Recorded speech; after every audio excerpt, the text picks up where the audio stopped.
Muito boa noite, prezados amigos, prezadas amigas, queridos companheiros e companheiras, amigos de todo o Brasil que acompanham a nossa página. Aqui nós estamos com a página do PT Nacional, do PT no Senado, do PT na Câmara. Todas as nossas páginas estão, Gabas, nesse momento, transmitindo Twitter, Instagram, porque nós temos aqui a oportunidade de ter uma conversa muito especial. Está aqui conosco o Gabas, que além de ser um companheiro nosso, foi ministro da Previdência, uma pessoa que conhece como poucas pessoas nesse país esse tema, e hoje nós vamos ter a oportunidade de conversar com ele sobre a chamada PEC da Previdência, a MP 871, que está preocupando muito também o nosso povo. Então eu quero pedir que vocês compartilhem, avisem os amigos e amigas que nós já estamos no ar, para a gente poder começar esse bate-papo. Em primeiro lugar, agradecer, Gabas. Muito obrigado por estar conosco aqui. É um prazer receber aqui no nosso estúdio. É um prazer nosso aqui, Paulo, estar com vocês, debatendo um tema tão importante para todo o conjunto da sociedade, da classe trabalhadora, de todos aqueles que constroem o país, né? Vamos botar uma hashtag Lula livre aí, pessoal. Lula inocente, porque hoje a gente vai conversar um pouquinho também com você sobre o que tem a ver o Lula estar preso com isso que nós estamos vivendo agora, né, Gabas? Tudo. O que tem a ver o fato do Lula não poder concorrer, da Dilma ter sido afastada, para a gente estar vivendo esse momento que o Brasil está vivendo hoje. Olha, Gabas, a gente tem dito que esse tema, né, essa proposta da PEC, junto com a MP 871, é a proposta mais cruel que nós temos conhecimento no parlamento brasileiro nos últimos anos, nas últimas décadas. Uma proposta que é cruel contra os mais pobres, contra os idosos, contra as pensionistas do INSS, contra os trabalhadores e trabalhadoras rurais. E uma pergunta que as pessoas fazem, em primeiro lugar, para nós, toda hora, Gabas. Realmente é preciso essa reforma? A Previdência ela está quebrada? Esse rombo que o governo alega? Isso é verdade, Gabas? Olha, Paulo, é muito bom a gente entender qual é a estratégia que o governo adota para convencer a sociedade que ou faz a reforma da Previdência ou o país quebra.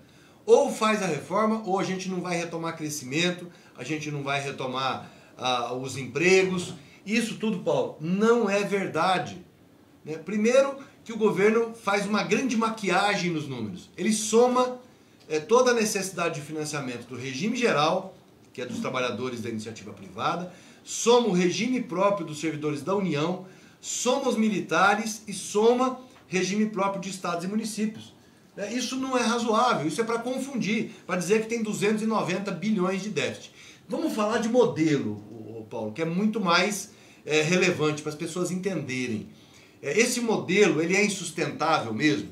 Lembrando que o modelo brasileiro é de repartição, é um modelo solidário, onde há um pacto entre gerações. Quem está trabalhando contribui, os trabalhadores da ativa contribuem para pagar os benefícios de quem está afastado, quem está ou aposentado, ou é pensão, ou está doente, enfim. Há um pacto entre as gerações.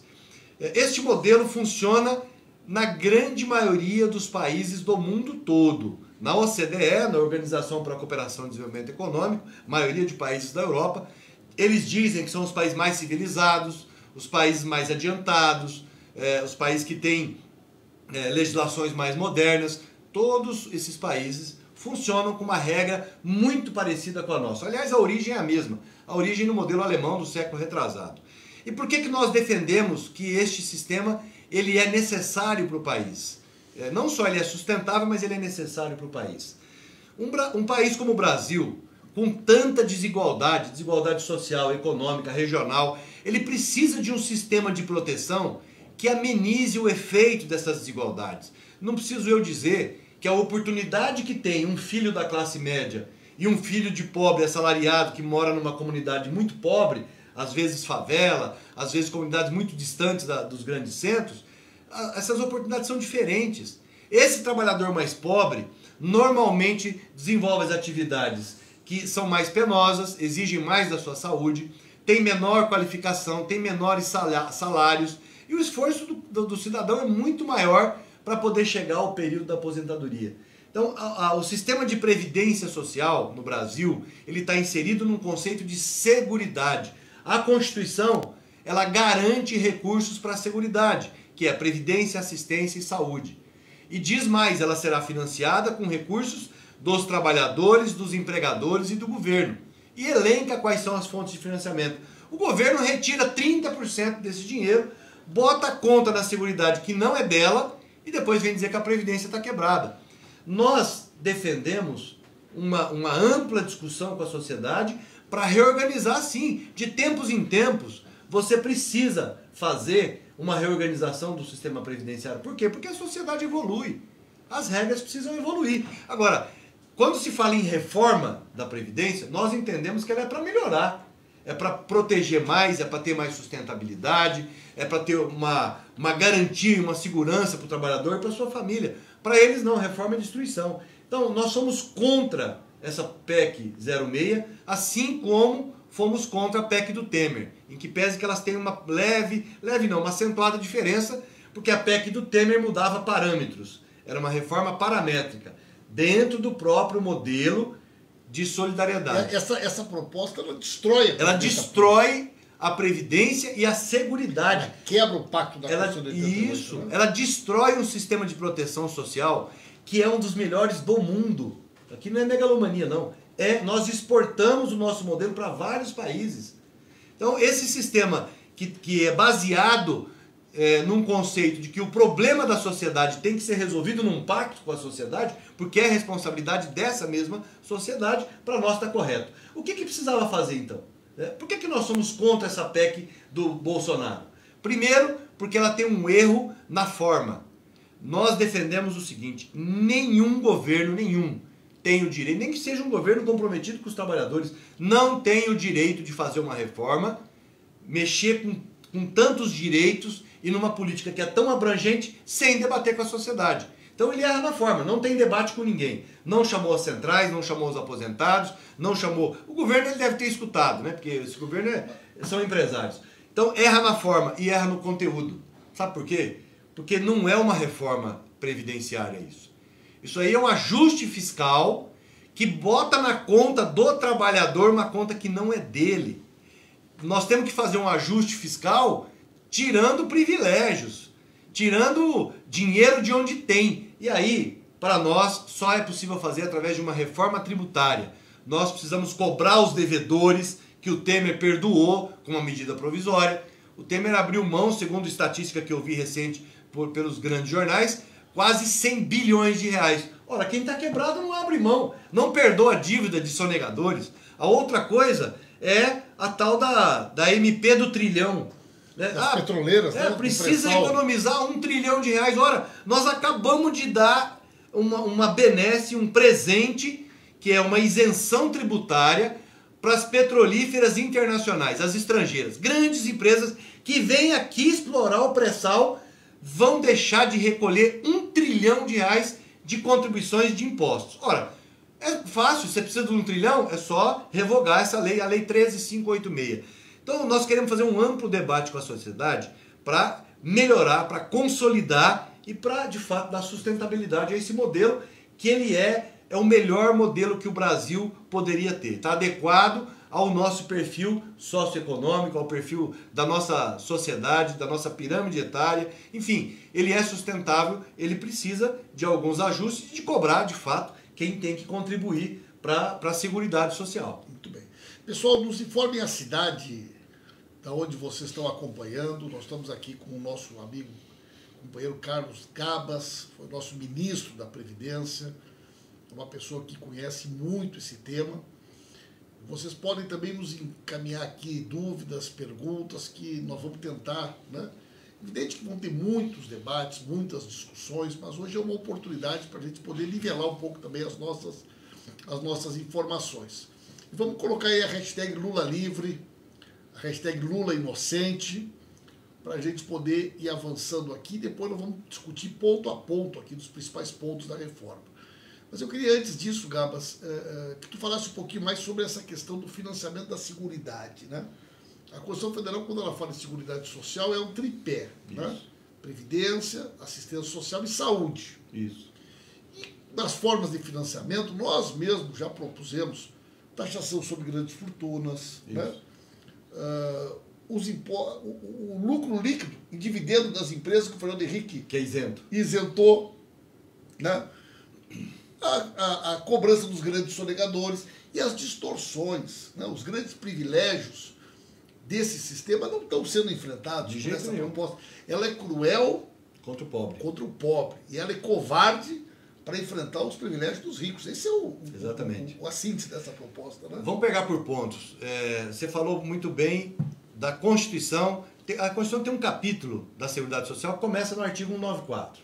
Então ele diz: a Seguridade Social no Brasil será financiada por toda a sociedade e compreende políticas de previdência, que é universal e contributiva, assistência universal e gratuita, saúde universal e gratuita. Então, o que quer dizer isso?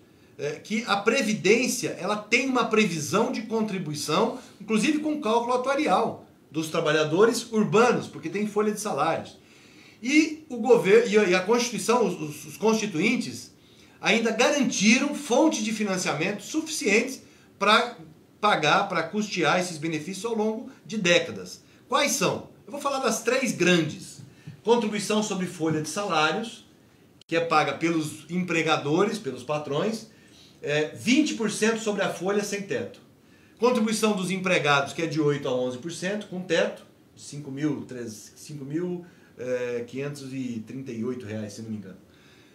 R$ 5.500. E contribuições CSLL, Contribuição Social sobre Lucro Líquido, essa sobre lucro, óbvio. E foi criada a COFINS, Contribuição para o Financiamento da Seguridade Social, 7,6%, 7 ponto alguma coisa, 7,6, 7,7. Essas são as maiores fontes de financiamento da Seguridade. Tem receita de concurso de prognóstico, tem receita de bens apreendidos pela Receita, leiloado, tudo mais. Mas as três grandes fontes de financiamento são essas. Contribuição do empregador, do empregado, COFINS e CSLL. Bom, isso tudo dá um montante que em tese seria suficiente para pagar os benefícios. Acontece que, logo após a criação dessas fontes de financiamento, o presidente na época, o senhor Fernando Henrique Cardoso, falou: olha, tem muito dinheiro aí, eu quero usar esse dinheiro. Vamos tirar um pouco de dinheiro daí. Aí falaram: pô, chefia, não pode. Ele falou: como não pode? É só alterar a Constituição. Então eles criaram um argumento que era o Fundo Social de Emergência, primeiro, depois foi transformado em Fundo de Estabilidade Fiscal e depois, finalmente, desvinculação das receitas da União. Era 20%, o Temer passou para 30%. Ora, se tivesse mesmo quebrado, você não podia tirar dinheiro para pagar outras contas. Isso é muito importante as pessoas entenderem. Quer dizer, eles tiraram da Previdência, tiraram da Seguridade Social o dinheiro que a Constituição tinha previsto. Claro. Quer dizer, ele criou um sistema que tinha uma despesa e tinha uma receita. Eles foram lá e tiraram uma parte da receita. E não contente com isso, eles ainda colocaram para a Seguridade pagar contas que não são da Seguridade. Por exemplo, salário de servidor público da União, que é responsabilidade da União, tesouro. A Seguridade paga. Soldo dos militares, a Seguridade paga. De ativos e dos militares da reforma. O nosso também. Servidores da União, pensionistas também. Tudo sai da Seguridade. Ora, por que é que a Seguridade tem que se responsabilizar por isso? Então, quando a gente fala o seguinte: se somar tudo que é direito da Seguridade, iria sobrar dinheiro. Porque você tem a DRU, você tem as renúncias fiscais. Uma série de empresas no Brasil não pagam Previdência. Por quê? Porque alguém decidiu que não paga. Ora, é preciso que a sociedade saiba, numa discussão séria, transparente, quais são os segmentos que não pagam e por que não pagam. Fora isso, você tem, isso eu estou falando das filantrópicas, aí você tem renúncias para exportação de produtos agrícolas, você tem renúncias do Simples Nacional. Eu não sou contra essas políticas, não. Eu só acho que tem que ficar claro que não é a Previdência Social que tem que pagar esse tipo de incentivo. Isso tem que ser colocado no orçamento da União. Agora, Gabas, eu estava numa reunião com o pessoal da CUT na sexta-feira, lá em Porto Alegre, e tem um exemplo que foi dar lá que é bem interessante. Há 30 anos atrás, por exemplo, o Bradesco, o Itaú, lá em Santa Maria, tinha 120, 150 funcionários cada um. Hoje tem 30. Foi informatizado, né? Mudou tudo. Então, se tu for contar só com a folha do trabalhador, né? E do empregador para financiar, evidente que a conta não fecha. Agora, quanto é que aumentou o lucro do banco? Pois é. Como é que, então, o lucro e o dividendo das grandes empresas, ela tem que vir para a Seguridade. Claro. Senão a conta não vai fechar nunca. Não, você tocou num ponto essencial. Quando nós falamos o seguinte, é preciso adequar as regras aos avanços da sociedade. Ora, a substituição de gente por tecnologia é um desses avanços. Você não consegue frear isso. Eu fui bancário na década de 80. Meu banco era pequenininho, tinha 400 funcionários. Hoje, o mesmo banco funciona no mesmo lugar, foi comprado por outro, mas tem 18 funcionários. É isso. Por quê? Porque ninguém mais Mas vai a banco. E o lucro? O crescimento é exponencial. Então, o que nós precisamos fazer? Esse é também um desafio. Substituir a fonte de financiamento, que era a folha, por valor agregado. Vamos discutir qual que é. Nós não queremos enfiar a goela abaixo, nós queremos debater isso. Então, é possível você reorganizar as fontes de financiamento, e aí nós não estamos inventando a roda. Os países que são mais velhos que o Brasil, especialmente os da Europa, fizeram isso. Sim, mas veja bem, tu falou já que esses bons exemplos, né? De como é que funciona em outros países. Aí o governo está propondo para nós o tal do regime de capitalização, que não deu certo em nenhum lugar do mundo. Tem uma conta simples. O que é esse negócio da capitalização? É bom explicar, porque tem muita gente que fala assim, peraí, capitalização porque tem capital, então deve ter dinheiro, é bom. Não, não é. Eu estou dizendo o seguinte, quando você ouvir falar em capitalização, fuja. Sabe por que fuja? Só quem gosta disso aí é banco, né? Exatamente, olha só, esse mesmo modelo foi implantado no Chile pelos colegas do Paulo Guedes, um dos Chicago Boys, que é o pai do ex-presidente do Chile, o Pinheira. Então, são contemporâneos da escola de Chicago que diziam que o mercado resolve tudo. Bom, por que eles conseguiram implantar no Chile? Tentaram no Brasil também. Eu já era servidor da Previdência na década de 80, quando eles tentaram, através daquele consenso de Washington, implantar aqui no Brasil esse mesmo modelo chileno. E nós conseguimos resistir. Como é que eles conseguiram implantar no Chile? Porque era uma ditadura. Não tinha resistência. Quem resistia ou estava preso, ou estava morto, ou estava fora do Brasil, do Chile. Então, o Pinochet, na época, conseguiu implantar e o custo para o país é altíssimo. Por quê? Porque quando você migra para um modelo que é de capitalização individual, o que quer dizer isso na prática? Hoje, a Seguridade Social, a Previdência como parte da Seguridade, é financiada com contribuição dos empregadores, dos trabalhadores e do governo. A capitalização não tem contribuição dos empregadores, não tem contribuição do governo, é só do empregado. É como se fosse uma poupança. É isso, individual, que o banco ainda cobra uma baita grana para administrar. Ele fica com um naco grande dessa grana. Então, olha só, o que justifica? Como se tu fosse, em vez de recolher para o INSS, isso, você paga para o banco. Vai pegar aquele X% e vai botar no isso, banco. 10%. E o 10%. banco cobra uma taxa de administração anual 2%. Olha só. Não tem mais a parte do empregador. Não tem empregador e não tem governo. Só uma poupança tua. O que justifica? Nós temos nossa Previdência hoje é financiada com 3 fontes de financiamento. E eles dizem que está quebrada. Qual é a mágica que ele vai fazer? Quando ele dessas 3 fontes, ele tira 2... deixa só a menor delas, que é a do trabalhador, e aí vai passar a ser sustentável. Sabe qual é a mágica? Não tem aposentadoria. Não tem proteção social. É o que aconteceu no Chile. Esse dado aqui é muito interessante, pessoal. Olha no Chile, 90,9%, ou seja, 9 em cada 10 pessoas, depois que foi implantado esse modelo de capitalização que eles querem trazer para cá, recebem por mês menos da metade do salário mínimo. Porque lá no final da vida eles vão ver quanto que tem na tua conta. Isso, o dinheiro acaba. E aí eles vão dizer o que tu tem direito. Exatamente, o dinheiro acaba. Então, qual é a crueldade dessa proposta? Você transfere para os bancos um dinheiro que vinha para um fundo do regime geral que somava a contribuição dos empregadores e do governo e era suficiente para pagar os benefícios. Quando ele fala o seguinte, ó, vamos capitalizar que resolve, é porque você vai isentar o empregador de contribuir, o governo vai ficar só o trabalhador e vai acabar o dinheiro. Durante 30, 40 anos esse dinheiro fica com o banco. O banco administrando. Eu vou te dar um dado do Chile de novo. No Chile falaram o seguinte, olha, na época o Pinochet e os amigos do Paulo Guedes, Nós vamos fazer o seguinte, nós vamos capitalizar aqui no Chile, acaba o regime de solidariedade, vai aumentar o emprego, vai aumentar o salário e vocês vão se aposentar com um salário maior. Faz 40 anos isso. Hoje, qual é a situação no Chile? Aumentou a miséria, aumentou a informalidade, mais de 90% das pessoas ganham menos que um salário mínimo, mais de 40% não consegue nem chegar numa aposentadoria e aumentou o desemprego, a informalidade e o abismo social, a desigualdade social. Então empobreceu o trabalhador e enriqueceu 6 administradoras de fundo de previdência, 6 bancos, um inclusive com capital brasileiro, um com o controle do BTG aqui do Brasil. Então esse sistema só tem um objetivo: entregar para os bancos o dinheiro que é para proteger o trabalhador. Esse é o filé mignon do golpe. Claro, claro. Então ele não está preocupado em sustentabilidade, não está preocupado em nada. Ele quer entregar para os bancos um dinheiro que é para proteger a sociedade. O que está em disputa, eu tenho comentado o seguinte: há uma grande disputa hoje pelo orçamento da União. Se o orçamento da União vai para proteger a sociedade, os trabalhadores, ou se vai para aumentar o acúmulo do capital especulativo. Porque é disso que se trata.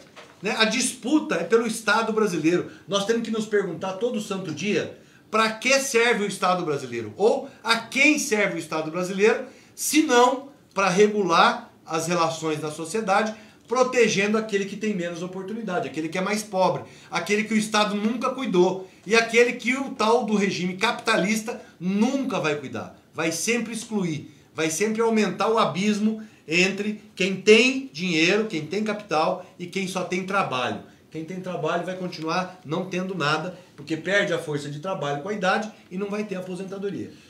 Olha, gente, o Bolsonaro foi deputado aqui na casa, ele fez 67 discursos na vida dele contra a reforma da Previdência. Ele dizia que 65 anos é uma desumanidade. Falou na campanha agora. Na campanha eleitoral ele escondeu. Primeiro porque ele se escondeu, né? Fugia de debate, fugia de sabatina. Mas tem vídeo dele falando que é crueldade. Tem vídeo dizendo que era crueldade. Por isso que o Bolsonaro é um traidor. Bota Bolsonaro traidor aí na hashtag.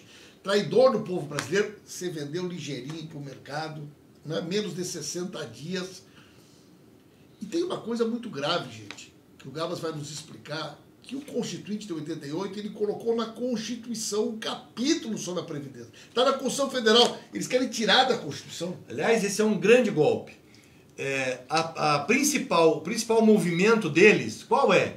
É desconstitucionalizar todas as regras previdenciárias. Todos nós sabemos, né? Ou vai aqui a informação, nosso deputado tem muito mais vivência sobre isso. Passar uma PEC, tramitar uma PEC é muito mais difícil. Mudar a regra da Constituição exige na Câmara 308 votos. Para fazer uma mudança como ele está propondo, e a própria PEC tem lá um artigo claro: lei complementar irá definir quais são os benefícios, quem tem direito, qual é o público, quanto que é a contribuição, ou seja, todas as regras de previdência vão para uma lei complementar. Isso fragiliza o nosso sistema, pessoal, de proteção. Para mudar a PEC tem que ser votada 2 vezes na Câmara, 2 vezes no Senado, uma comissão especial, toda uma tramitação que é evidente que ela foi prevista para proteger o povo. O que ele diz lá no artigo? A partir de agora, as mudanças da Previdência vão ser por lei complementar, metade mais 1 dos votos. Ele muda o quórum. Aqui tem um golpe gravíssimo. Tirar a Previdência da Constituição, isso é uma forma de tentar que ninguém entenda direito de onde é que está vindo a mudança. É isso. Né? É isso. Aí como é que fica tal coisa? Vamos ver depois. E como é que fica tal coisa? Tudo vem depois. Tudo vem depois. Mas daí não é mais Constituição. Aí não é mais Constituição. Agora, no concreto, Gabas, o que acontece hoje na prática com o trabalhador, né, do regime geral, do INSS, a trabalhadora, um comerciário, uma comerciária, um operário? Que muda na vida dele de concreto hoje com a proposta da PEC sobre tempo, contribuição? O que muda na vida dele? Vamos começar com um tema que foi proposto também pelo Fernando Henrique na emenda 20 de 98 e que também foi tentado pelo Temer, que é instituir uma idade mínima para a aposentadoria. Por que nós somos contra, eu sou radicalmente contra, uma idade mínima igual para todo mundo? Porque nós não estamos falando de um país igual, gente. Você só trata igual quem é igual. Quando você coloca uma regra que vale tanto para o filho da classe média quanto para o trabalhador rural, que está desde as 4 da manhã, de sol a sol ali produzindo alimento, quando você coloca para o operário, para o trabalhador de obra, da construção civil, quando você coloca a mesma regra, é injusto. Por quê? Ao você propor uma idade mínima de 65 anos, nós não vamos, no Brasil, extinguir o trabalho na infância e na juventude. Nós vamos ter ainda trabalhadores começando com 13, 14, 15 anos, se bem que a lei só permite a partir dos 16. Vamos tratar 16, vamos esquecer o que é proibido. A partir dos 16 anos, quem começa a trabalhar aos 16 e vai se aposentar só aos 65, vai trabalhar a vida inteira. Ao passo, e vai contribuir para a Previdência. Ao passo que o filho da classe média, ele vai estudar, fazer faculdade, fazer uma pós-graduação, uma especialização, vai começar lá pelos 28, 30 anos e vai se aposentar com a mesma idade. É injusto. Isso sim é injustiça. Então o que nós defendemos? Primeiro, não, o Brasil não é um país igual. Quem começar a trabalhar antes... Tem que se aposentar antes. Pela proposta deles, quem começar a trabalhar antes vai ter que trabalhar muito mais. A vida inteira. Em alguns casos, gente, isso aqui, essa proposta, não é que ela dificulta, ela impede o trabalhador de se aposentar. Eu posso afirmar isso com muita segurança. As pessoas não vão conseguir nunca cumprir. Não vai conseguir pelo seguinte. Primeiro, nós sabemos que o mercado de trabalho brasileiro, ele não permite uma estabilidade, são poucas as categorias que conseguem ter uma atividade estável, consegue contribuição, não perde o emprego, tem a contribuição a vida inteira. Isso não é verdade. 2/3 das aposentadorias no Brasil são por idade. O homem aos 65, a mulher aos 60. E aí tem gente que pergunta o seguinte, ué, mas por que você é contra então a idade mínima aos 65? Porque tem gente que começa muito cedo e contribui muito cedo, precisa ter menos tempo. Segundo, porque mesmo a aposentadoria por idade, ele sobe a idade das mulheres e ele aumenta o tempo mínimo de contribuição. E não contente com essa maldade, ele reduz o valor quase pela metade. Olha isso. Então como é que é a regra hoje? O homem chega a 65, ele precisa ter pelo menos 15 de contribuição. Isso dá o direito ao homem de se aposentar. E como é que é o cálculo? Bom, quando chega aos 65 com 15, ele tem direito a 70% da sua média, da média das 80% maiores contribuições, eu jogo fora 20% das menores, isso aumenta a média, eu jogo fora pequenos salários e fico com 80% maiores. Esse 80% maiores é a minha base para calcular o salário de benefício. Então, quando eu sou homem, cheguei aos 65, 15 de contribuição. Eu tenho 70% desse valor, mais 1% por ano de contribuição. Como eu tenho 15 anos, eu conto esses 15 anos. Eu tenho 70 mais 15. Eu já largo de 85. O que o Bolsonaro está propondo? Você vai chegar aos 65 anos, tem que ter pelo menos 20 anos de contribuição. 20 anos. Só isso exclui do direito à aposentadoria, na média, 60% dos homens e mulheres. Olha o que é isso. Vi um dado, Gabas, que 64% das aposentadorias urbanas são com 15 anos de contribuição. Se for para 20, já exclui. Tirava fora. As pessoas não têm acesso. Então, nós estamos falando de dado concreto, pesquisa. Nós pegamos a base de aposentadorias por idade e fomos ver quantas contribuições tinham. Você tem lá, de todo mundo que contribuiu, dados de 2016, de todo mundo que aposentou por idade, na média, 60% não conseguiria se aposentar mais, porque tem que ter 20 anos, não vai conseguir. Então, esses 20 anos, inclusive, não contam para somar o restante do valor. Vamos lá, vou dar exemplo. Eu cheguei aos 65, como ele está mandando. Eu tenho 20 anos de contribuição. O meu salário vai ser 60% da média. Para eu ter os outros 40%, eu tenho que ter 40 anos de contribuição. Então, além da idade mínima, tem que ter 40 anos de contribuição. Me diz quem é que vai conseguir nesse mercado de trabalho de alto desemprego juntar 40 anos de contribuição. Tu imagina um operário da construção civil. Não chega até 65. Imagina uma senhora que trabalha no comércio. Tu imagina ele com 60 anos procurando emprego, porque a obra que ele estava trabalhando foi concluída, porque ele tem que trabalhar até os 65. Então imagina uma senhora com 60 anos procurando emprego, porque ela precisa completar o tempo de contribuição e a idade mínima. Gente, nunca mais as pessoas vão se aposentar no Brasil. É isso que a verdade tem que ser dita. E ele está colocando uma outra pegadinha, outra maldade, que é travestida de modernidade, né? O Paulo Guedes, na maior cara de pau, diz o seguinte: este sistema que nós estamos, a nova previdência que nós estamos propondo é um sistema moderno, porque o atual sistema ele é obsoleto, ele está ultrapassado, ele não funciona mais. Isso não é verdade. O que ele está propondo como nova previdência? Seguramente ele vai vincular essa nova previdência à carteira verde e amarela, que eles já anunciaram. Sim. O que é a carteira verde e amarela? Esqueça o artigo 5º da Constituição, esqueça todos os direitos do trabalhador, férias, 13º, descanso semanal remunerado, previdência, fundo de garantia, não tem mais nada. Você só tem o seu contrato para registrar que você tem um contrato. Vai dizer, se você quiser, é assim. Se você quiser, é a carteira verde e amarela com a capitalização individual. Ou seja, acabou todo tipo de proteção social para o trabalhador brasileiro. Ah, mas vai ser opcional. Ele está dizendo assim, vai ser opcional. Quem aqui não se lembra do fundo de garantia do tempo de serviço? Nós tínhamos estabilidade. No regime militar, eles criaram uma opção pelo fundo de garantia. Meu primeiro emprego formal, eu assinei a carteira com 18 anos. Fui bancário. Chegou no banco, o cidadão falou, o senhor tem que assinar aqui a opção pelo fundo de garantia. Aí eu falei, não, mas eu queria a estabilidade. Ele falou, não tem vaga. Veja bem, Gabas, o empregador, o cara vai contratar alguém.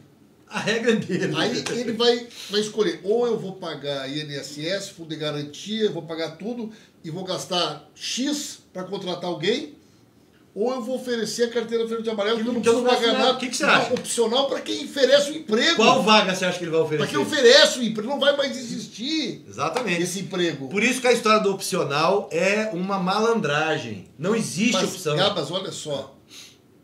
Se o cara, digamos que a pessoa contribui os 40 anos, tem 65 anos, o homem. Aí ele vai chegar e vai se aposentar com o salário que ele tem. Não. Não, claro que não. É a média de todas as contribuições que ele teve na vida. É isso aí, derruba. Então, se a pessoa, digamos uma pessoa conseguiu cumprir tudo, 40 anos, na carteira, 65 anos de idade, agora eu vou me aposentar com o meu salário? Não. Né? A média da vida toda. No começo da vida a gente sabe que o salário é sempre menor. E então... tem outra armadilha, pessoal, que ela é perversa. Imagina vocês que estão nos ouvindo aqui, esse bate-papo aqui com o Carlos Gabas, nosso ministro da Previdência, do nosso período de governo do PT, uma pessoa que entende muito de Previdência. Tem uma outra coisa que é perversa. Vocês estão achando que vocês vão chegar nos 65 anos, tem um gatilho no projeto. Ah, é verdade. Tem um gatilho no projeto, gente, que diz o seguinte: cada vez que o IBGE mudar o cálculo da expectativa de vida da população, muda a idade mínima, Gabas. Ninguém sabe quanto vai ser a idade mínima. Nos últimos 20 anos, isso cresceu 10 anos, 10 ou 12 anos. Então você imagina, a hora que você chega para aposentar, ela subiu. Então imagina alguém que vai entrar agora no mercado de trabalho, que ele pensa, pô, com 65 eu vou me aposentar. Não vai. Imagina daqui a 40 anos, não vai. Quanto que vai estar a idade mínima? Vai passar de 80. Então isso aí é uma loucura, gente. Isso aqui tem que ser derrotado, não é ser melhorado. Não tem como melhorar. Aliás, não tem como, exatamente. Entendeu? Não existe. Nós temos que derrotar essa proposta. Temos que botar o povo na rua, nós temos que esclarecer as pessoas. Vai ter uma grande campanha, os bancos vão botar muito dinheiro para convencer as pessoas que isso é bom. Já tá. É bom para quem? Já bom para quem? Né? E os professores, Gabas? Vamos falar, Paulo Pimenta, dos casos reais, de quem está no mercado de trabalho. Eu tenho sido interpelado... Regra de transição. Tal de regra de transição. As pessoas perguntam, Gabas, e a minha situação? Então, vamos lá. Quem está há 2 anos de se aposentar, o homem que tem 33 anos de contribuição, vai chegar nos 35 daqui a 2 anos. Esse cidadão vai cumprir 50% do que falta para se aposentar. Aí tem uma outra regra. O homem hoje, que tem 61 de idade, a mulher 56, vai poder se aposentar ainda por tempo de contribuição, 35 homem, 30 mulher, mas levando em conta o fator previdenciário, que vai tomar... Já come um pedaço. Já come um pedação. E ele adota ainda a regra que nós criamos no governo da presidenta Dilma, a soma de idade mais tempo de contribuição, que é a tal da regra 85-95, que está agora 86-96, ele faz essa regra se tornar regra de acesso, ou seja, você vai continuar, trabalhador da atualidade, que está no mercado de trabalho, está lá com 50 anos, ele vai conseguir se aposentar a hora que somar o 96, só que não vai ser mais 96. A partir do ano que vem sobe 1 ponto por ano. Você vai começar a correr atrás da sua sombra.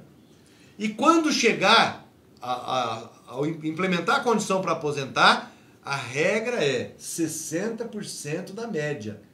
Cai quase pela metade o valor do seu salário de benefício. Olha só, Gama. Ou seja, é cruel. O pessoal vê na prática como é que funciona. Né? Eu tenho usado até como exemplo. Eu tenho 54. Eu tenho 30 anos de contribuição. Tem gente que acredita naquela lorota que deputado se aposta com 8 anos. Eu tenho 30 anos de contribuição. 30. Então, eu tenho 84. Minha pontuação é 84. Quanto que eu precisaria ter? 96. Tá? Eu tenho 84. 6 anos você conseguiu. Né? Bom, daqui a 6 anos, eu vou ter 60. Com mais 6 de contribuição, eu vou ter 36. 96. Consegui chegar nos 96. Daqui a 6 anos, foi para 102. Foi para 102. Exato. Você vai correr atrás da sombra. Quando eu cheguei no 96, foi para 102. Aí eu vou trabalhar mais 2 anos e mais 2 anos. Eu fui para 100. Pô, mas já está em 104. Já está em 104. Então eu não chego nunca. Eu só vou conseguir com 65 e 35. Exato. Então não, a regra de transição... E não vai ter 100% do salário. Não, vou ter 60% da média do total das contribuições. Isso. Então a regra de transição, nesses termos que eles estão colocando aqui, é uma farsa. Na verdade, quando você chegar a 35 de contribuição, você vai ter 15 a mais do que o requisito mínimo, que são 20. Então você vai ter 60% mais os 15. Exatamente. Você vai ter 70%. Mais 2%. Não, 2% vai te dar 30%, vai te dar 90%. Não vai te dar 100%, mas você vai ter 65%. 65. E não vai ter 100%. Mas eu acho que é importante aqui, Gabas, antes da gente... Tem muita gente nos assistindo. Sim, você perguntou da regra de professor e professora. Professores. Aliás, ele lasca a vida de todo mundo. Mas as mulheres mulheres... da educação básica. As mulheres, é gravíssimo o que ele faz. Ele joga para 60 anos. Ele joga para 60 anos, como se fosse possível uma professora continuar dando aula, que ingressou no magistério, sei lá, com 20 e poucos anos de idade, vai até os 60 anos de idade tocando uma classe com 40, 50 alunos. Isso não é razoável. Isso se ela ficar toda a vida em sala de aula, né? Exatamente. Porque se ela no for ensino coordenadora, no ensino se ela for coordenadora, se ela for orientadora, se ela for professora universitária, aí não tem os 5 anos perde tudo. Perde tudo. Perde tudo. Né? A proposta ela é cruel com os trabalhadores, especialmente os mais pobres. Ela não mexe uma vírgula. As professoras são muito penalizadas aqui, né? Muito. As mulheres, né? Então, o que acontece? Quando ele fala que ele vai atacar a reforma, vai atacar privilégios, vai tratar o rico e o pobre igual. Gente, isso não é verdade.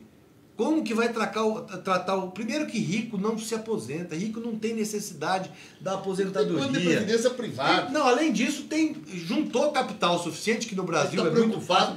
Não está preocupado com a aposentadoria, regime geral de previdência, os regimes próprios no geral também, eles são para proteger o assalariado. E quem paga imposto nesse país é o assalariado. A renda de verdade, a renda de juros, a renda do capital especulativo os bens, eles não são taxados. Eu queria, no Brasil, a regra dos Estados Unidos. Por exemplo, se o Bill Gates morresse hoje, ele deixaria 40% da sua fortuna para o Estado americano. Aqui no Brasil, no limite, o Estado que cobra mais, porque tem uma resolução do Senado, tem uma regra estabelecida pelo Senado Federal, que é quem fixa o teto dessa contribuição, sobre transmissão de bens, herança, é 8%. Alguns estados cobram 3%, 4%, 5%, e o limite é de 8%. Lá são 40%. Né? No Japão, 50%. Na França, 50%. Aqui, 8%. Olha só, pessoal, o texto é muito extenso. Muito extenso. Tem muitos detalhes, né? E aos pouquinhos a gente vai esclarecendo. Nesse momento, uma das coisas mais importantes é a gente esclarecer o povo brasileiro. Para isso, as pessoas têm que dominarem esse tema, né? Então, por exemplo, trabalhadores rurais. Não é o segurado especial, é o trabalhador. Quem que tem carteira assinada? É o boia fria, é o safrista. É a mesma regra do urbano. Né? O safrista, que hoje, né, ele tem também 15 anos para se aposentar. Sim, né? sim, é a mesma regra do urbano. Imagina um trabalhador rural, uma trabalhadora safrista, boia fria, tendo 20 anos na carteira. Não, todos nós sabemos que o boia fria, o safrista, dificilmente tem contrato de trabalho regular. Dificilmente o empregador recolhe contribuição deste trabalhador. Mas vamos lá, vamos admitir que ele tem a contribuição. Ele se aposenta, o homem, né, aos 65, a mulher aos 60. Repare que para o trabalhador rural empregado não tem a regra especial do segurado especial. Sim. Qual que é a regra do segurado especial? Eu estou falando aqui do trabalhador em regime de economia familiar, da agricultura familiar. Trabalhador que trabalha a terra em regime de economia familiar, em propriedades de até 4 módulos fiscais, pequenas propriedades, sem utilização permanente de empregados. Então é possível um período só curto, você contar com empregado, safra, em regra, assim, isso, em regra não tem empregado. Esse trabalhador, essa trabalhadora, se aposenta como hoje? E aí a MP 871 já ataca esse trabalhador.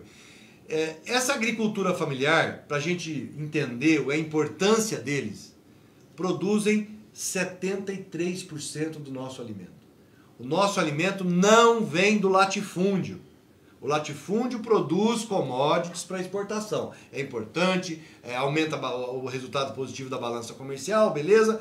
Mas não alimenta o povo. O nosso alimento vem da agricultura familiar. Portanto, desproteger o agricultor familiar não é só maldade, é burrice, porque você vai atentar contra a segurança alimentar do país.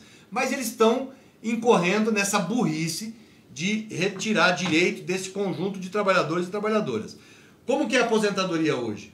Bom, primeiro, ele contribui. Dizer que, mas ele aposenta sem contribuição. Não é verdade.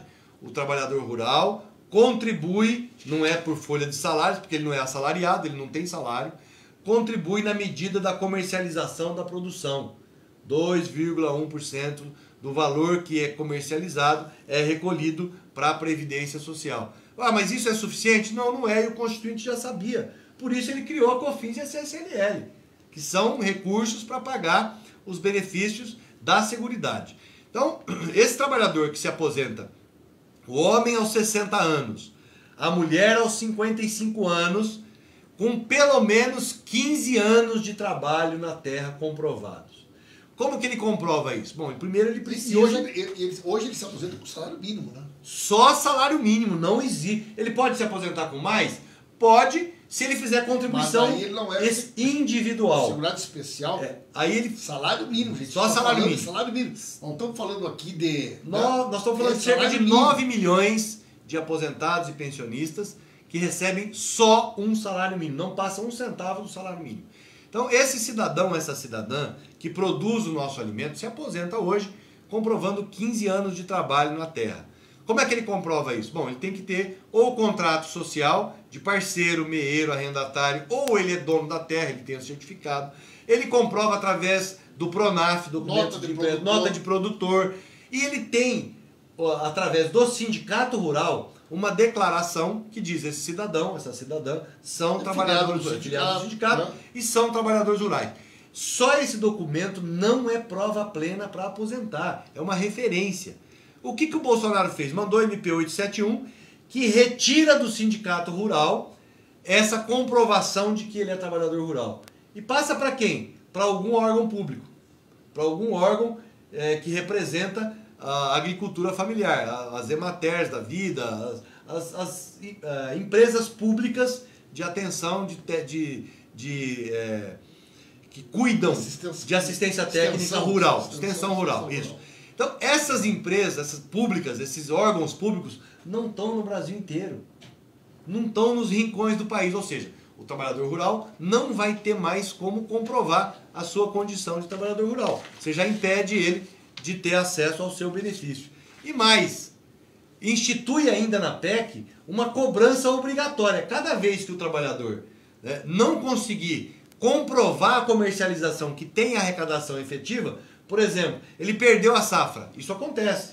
Se ele perdeu a safra, mas ele consegue comprovar a nota de que ele comprou adubo, comprou a semente, ele tem prova suficiente de que ele cultivou, ele consegue comprovar o tempo. Nessa lógica do governo, ou tem contribuição ou não consegue se aposentar. Agora eu pergunto, vai contribuir que jeito? E agora ele não tem salário. Gabas, aquela regra que aumenta a idade mínima cada vez que aumentar a expectativa de vida, vale também para o trabalhador e para a trabalhadora rural. Para todo mundo. Quer dizer, a trabalhadora, boia fria, safrista, não é 60 anos. 60 é hoje. Vai ser mais. Né? É mais. A questão dos servidores públicos, Gaba.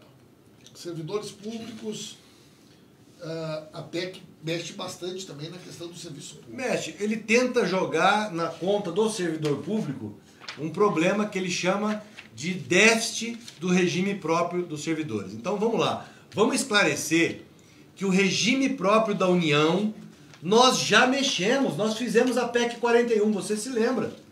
A PEC 41, no primeiro ano do governo Lula, mexeu nas regras do servidor.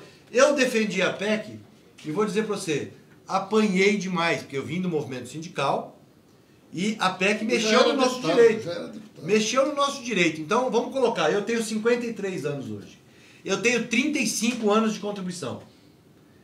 Não fosse a PEC 41, eu estaria aposentado com 53 anos com o meu salário.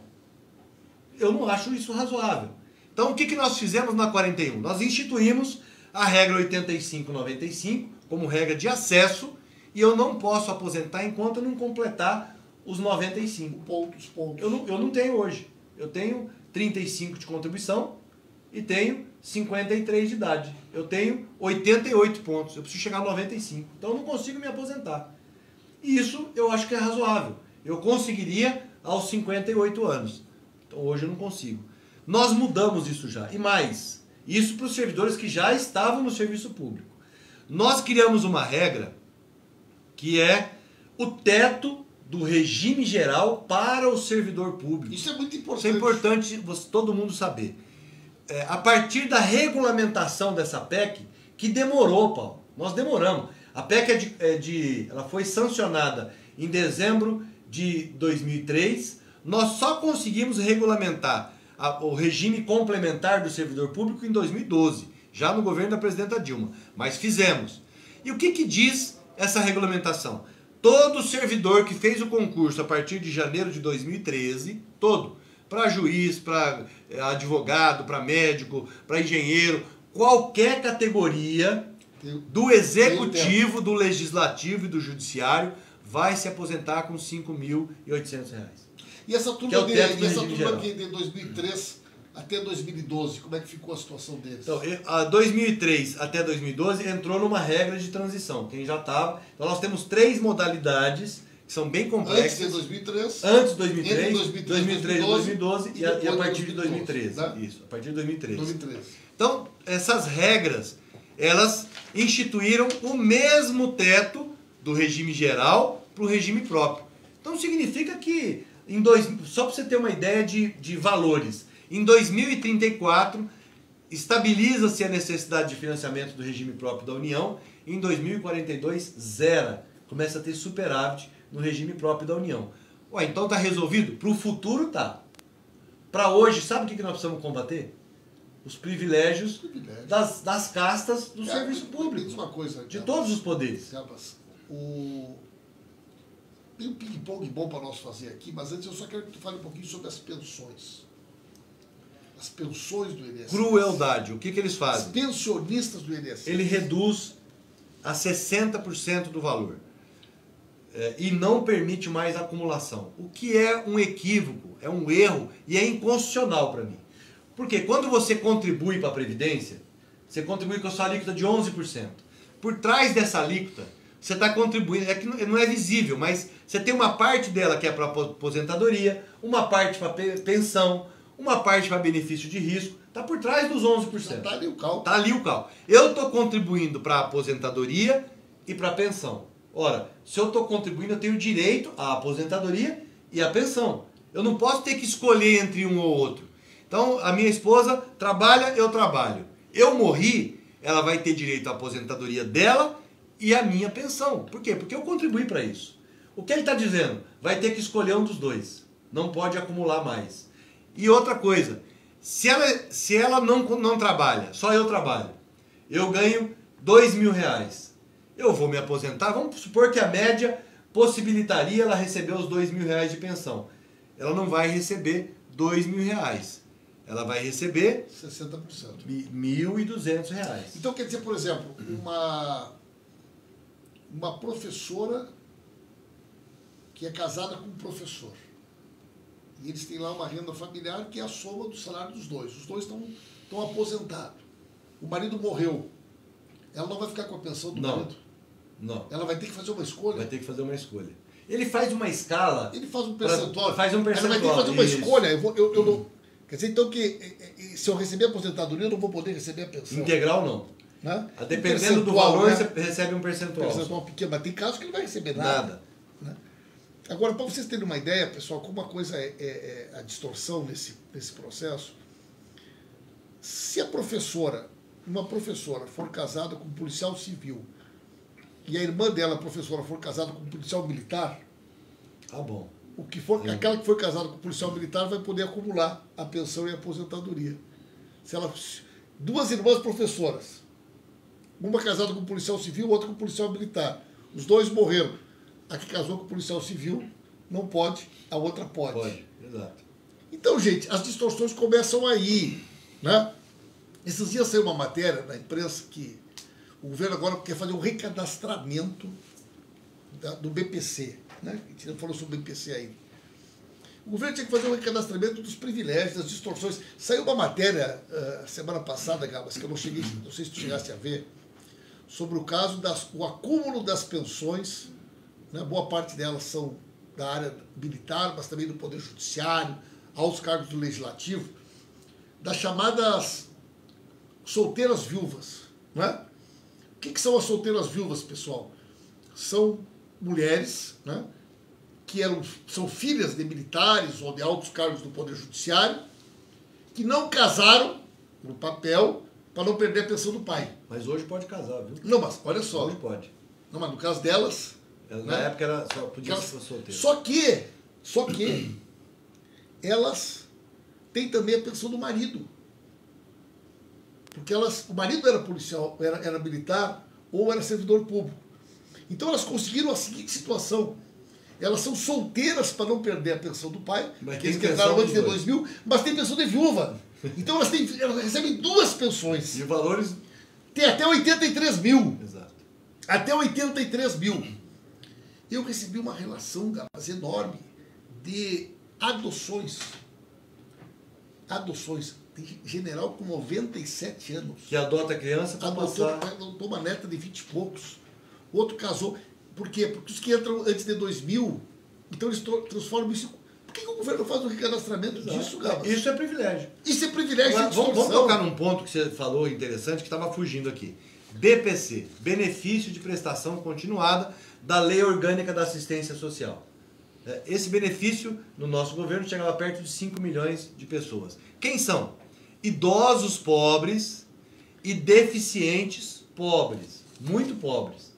Essas pessoas, obviamente, o Estado tem que cuidar dessas pessoas. Elas são vítimas do... O que o governo faz? O que o Bolsonaro faz? Manda uma PEC que reduz o valor, que é um salário mínimo, para R$400. E cria um monte de... Desvincula tudo e vai fixar o valor do jeito que ele quiser.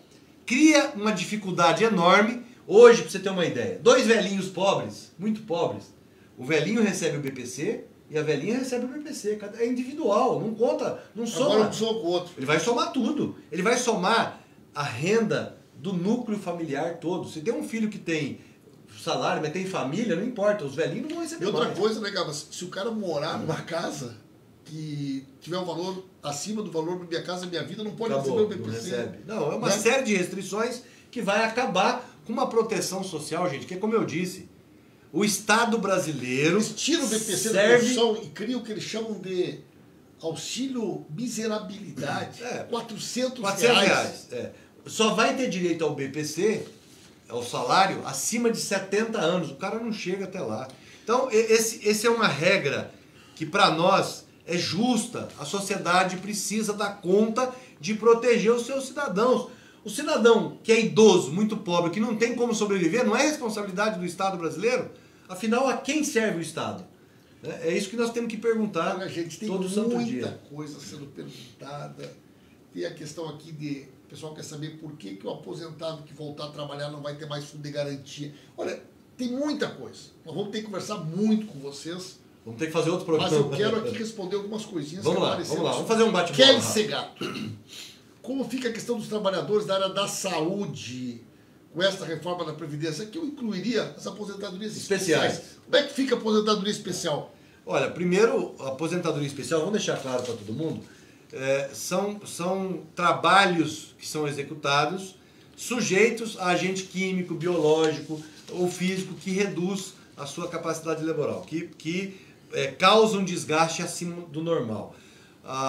Hoje no Brasil nós temos várias categorias que se aposentam, têm direito à aposentadoria, com redução do tempo de contribuição, né, ou da idade. Por quê? Mineiro. Porque não pode. O trabalhador de mina. Trabalhador de mina, pela regra da ONU, da Organização Mundial de Saúde, da OMS, que é da ONU, o trabalhador de mina só pode ficar sujeito a essas condições no máximo 15 anos. Né? O que eles estão colocando acaba com esses trabalhadores, com essa regra. Assim como o Temer fez. Operador do raio-x, não, acaba. E ele joga isso para definição em lei complementar. Sabe quando? Vai morrer todo mundo sem ter acesso. Esse é o que nós estávamos falando do pessoal, de tirar da Constituição. Ele acaba e diz... Um dia vai ser regulamentado. Como o Temer fazia também. Aliás, o Temer botou uma regra, tinha botado uma regra, que ninguém se aposenta antes dos 55 anos. Ora, acabou a regra da especial. Porque se o cara começou com 20 e ele trabalha em mina, ele tinha que sair com 35 da mina. Ele vai ficar até 55 e morreu. O que vai acontecer com os pequenos municípios, que muitos deles, a renda principal da economia da cidade é INSS, é o BPC... Isso representa mais do que o Fundo de Participação dos Municípios, a economia dos pequenos municípios. Mais de 70% dos municípios vivem, tem a sua economia lastreada, baseada no dinheiro que vem da Previdência e da assistência social. Isso que movimenta esses municípios. Nós vamos ter emprego. Nós vamos ter uma... claro, porque, gente, vocês acham que alguém que ganha um salário mínimo consegue fazer poupança? O salário mínimo é na veia, é no consumo. Ele paga mercado, ele paga farmácia, ele compra uma roupinha quando sobra para ele ou para o neto ou para algum filho. Ele vai para a capital, né? Ele gasta o dinheirinho dele lá. Ele gasta no seu local. Esse dinheiro parando de circular, nós vamos ter muitos municípios falindo. Então, o Paulo Guedes fala o seguinte, que o Brasil precisa voltar a crescer. Como? Se na própria PEC ele tira dinheiro do investimento, do BNDES. Ele passa os 40% que vai para o BNDES, ele derruba para 28%.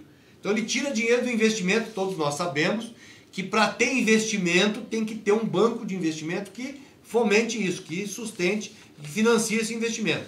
Ele tira do BNDES e ele tira das famílias. Ora, se ele vai tirar dinheiro do trabalhador, que é quem faz a economia girar, vai gerar emprego que jeito? Eles não estão preocupados. Gente desempregada é bom para o patrão. Por quê? Porque ele não tem que fazer negociação salarial. Quanto mais desempregado, mais ele tem substituição. Você está descontente? Vaza, cai fora que eu trago outro que aceita trabalhar sem direito. Tem muita coisa que o pessoal nos pergunta, que por incrível que pareça, nós não subimos uma resposta, porque eles disseram, vamos regulamentar depois, vamos regulamentar depois. Por exemplo, uma pergunta aqui interessante. O tal da capitalização, né? Eu vou ter uma poupança. E se eu não chego na idade mínima, o que fazem com o meu dinheiro? Olha, vai ficar de herança para alguém. Né? Aliás, esse dinheiro, as pessoas falavam no Chile, o dinheiro vai ser do trabalhador. Não é. Doce ilusão. Você só tem acesso ao dinheiro que está no banco, o banco ganhando com o seu dinheiro. Olha só, no Chile, 80% do PIB está na mão de 6 administradoras de fundo de previdência. Desse total, desse 80% do PIB, mais da metade está investido fora do Chile. Ou seja, nem para investimento dentro do país, o dinheiro vai para fora. Então, o trabalhador ele tem lá, ele não tem idade mínima, eu quero meu dinheiro, que eu comprei durante toda a vida. Não pode. Não existe saque. Não existe saque antes de você implementar a condição. Se você morrer antes, vai ficar de herança para algum herdeiro. Uma pensão, alguma coisa. Vai ser estabelecido. E o benefício de risco é seguro. Não tem benefício de auxílio-doença, invalidez, morte por acidente. Isso é tudo benefício de risco. Então essa capitalização não funciona. Não protegeu no Chile, não protege em lugar nenhum. E agora é o seguinte, se fosse bom mesmo, se o Paulo Guedes e o Bolsonaro tivessem certeza que a capitalização é boa, por que não coloca para o regime militar?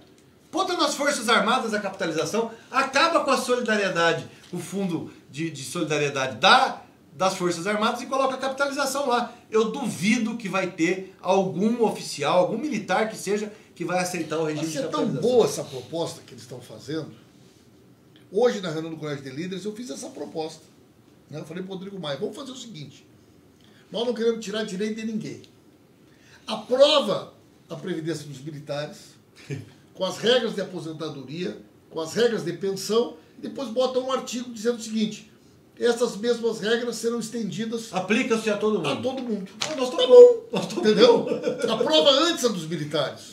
Aposentadoria e pensão. Boa. Boa Se ideia. a educação é prioridade, por que a educação então não vai ter o mesmo tratamento dos militares? Se a saúde é prioridade, a agricultura é prioridade. Então a forma mais justa é aprovar uma regra para os militares, aposentadoria e pensão, e estende isso para todo mundo. Nós queremos. Eu acho que não serve. Né? O pessoal está perguntando... Vai melhorar a vida de muita gente. O pessoal está dizendo aí isso é uma notícia, que os deputados estão pedindo 10 milhões para votar a favor da destruição da Previdência Pública, os reeleitos, e os novos estão pedindo 7 milhões e meio. Né?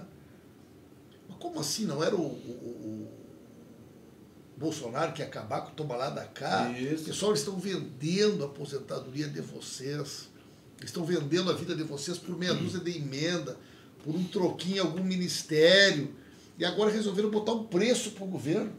Nós queremos vender... Isso é corrupção pura. Isso é uma vergonha. Por isso que é o seguinte... Isso é uma vergonha. Precisa pressionar o parlamentar na sua base. Você sabe onde está o deputado, o senador, a deputada e a senadora. Vão para cima. Gabas, eu acho que nós temos condição de votar essa reforma, Gabas. Eu também acho. Nós temos que ir para a rua. Eu também acho que temos condição. Falar com as pessoas. Isso que o Gabas falou, gente. Uma coisa é eles estarem aqui, querer agradar a Rede Globo, os bancos. É aí onde eles moram que está o eleitor. Tem que falar com eles. Vai no prefeito, na Câmara Municipal, porque vai quebrar as prefeituras. Vai no vereador. Exatamente. O vereador apoiou algum deputado. Vamos cobrar de cada um deles. E vocês têm que fazer, sabe o quê? Estudar isso aqui, para quando conversar com as pessoas, ela se enxergar dentro da reforma. Porque quando a pessoa se dá conta... Claro. Aí ela entende o golpe. Tem que transformar em uma linguagem que é popular. Aí ela entende, gente, por que o Lula está preso. Aí ela entende por que o Lula não pôde ser candidato. Aí ela entende por que a Dilma foi afastada. Porque eles não tinham como fazer isso aqui com a gente do com governo. o PT no governo.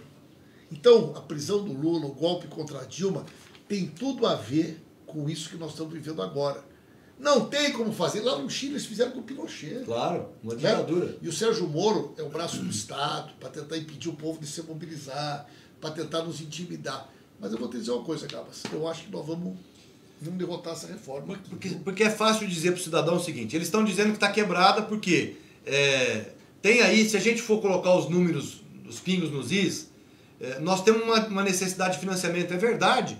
Nós tínhamos superávit no regime urbano até 2015 porque tinha muito emprego.